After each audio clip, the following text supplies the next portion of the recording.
खबर हिमाचल से है, जहां हिमाचल प्रदेश में हिमकेयर योजना को लेकर सियासत घमासान तेज हो गई है। जी आपको बता दें, नेता प्रतिपक्ष जयराम ठाकुर ने मुख्यमंत्री सुखविंदर सिंह सुक्खू पर आंकड़े बदलने का आरोप लगाया है। जयराम ठाकुर का कहना है कि पहले 1100 करोड़ के घोटाले की बात कही गई थी, जिससे अब घटाकर 100 करोड़ बताया जा रहा है। उन्होंने मामले की जांच हाईकोर्ट की सिटिंग जज से कराने की मांग की है। वहीं इस मुद्दे को लेकर प्रदेश में राजनीति और गर्मा गई। खड़े किए घोटाले का जो आरोप लगाया था 1100 करोड़ रुपए का, अपने तथ्य दिए हमने। अब सरकार कह रही है 100 करोड़ का घोटाला है। किस तरह से देख रहे हैं इसको? मुझे लगता है कि जिस प्रकार से मुख्यमंत्री जी ने आज अपनी गलती को सुधारने का प्रयत्न किया है, मेरा इस बात के लिए मीडिया के सब साथियों से भी विनम्र आग्रह है।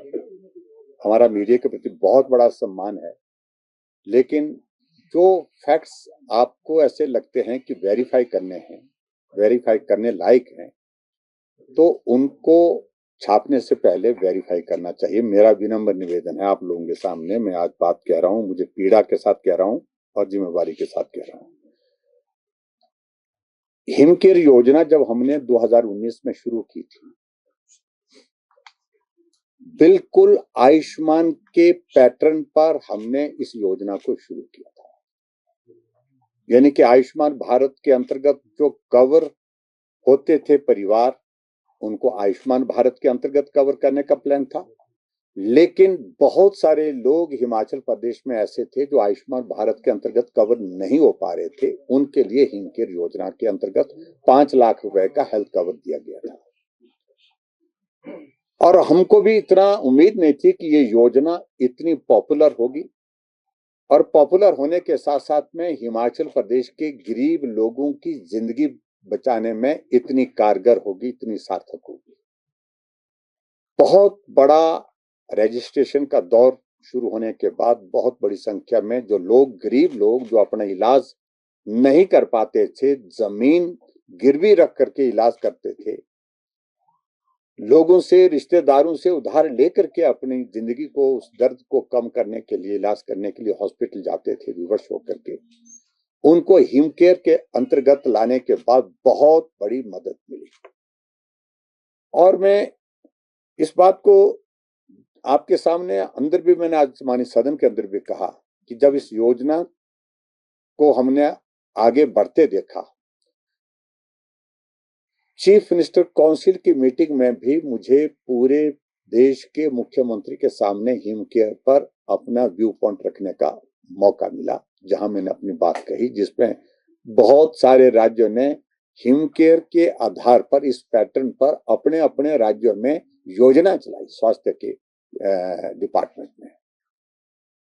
अब जो प्रश्न असली है, हिमाचल प्रदेश में एक तो आर्थिक संकट है, इस बात से मैं सहमत हूं, लेकिन पूर्व सरकार के अच्छे काम को बदनाम करने के लिए एक बहुत बड़ा एक साजिश और षड्यंत्र का काम चल रहा है कि योजना को बंद करने से पहले उस योजना को ही बदनाम करो, योजना को चलाने वालों को बदनाम करो, आरोप लगाओ, कुछ भी लगाओ, मन गढ़ंत आरोप लगाओ, और ताकि लोगों के जहन में, लोगों के दिमाग में छवि खराब हो जाए उस योजना की, उस सरकार की, उस नेतृत्व की जिन्होंने इस योजना को शुरू किया था। हिमकेयर के साथ वही हुआ।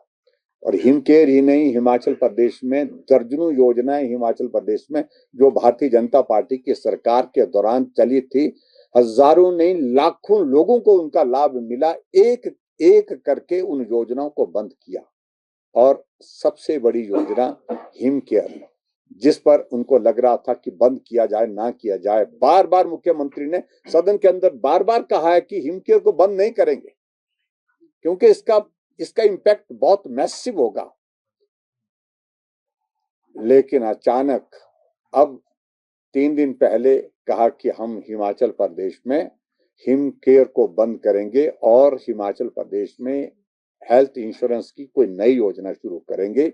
और हिमकेयर को बंद करने का कारण ये बताया कि इसमें 1100, पहले कहा 100 करोड़ का घोटाला, फिर उसके बाद अगली बार खड़े होकर के कहा कि 1100 करोड़ रुपए का घोटाला हुआ है।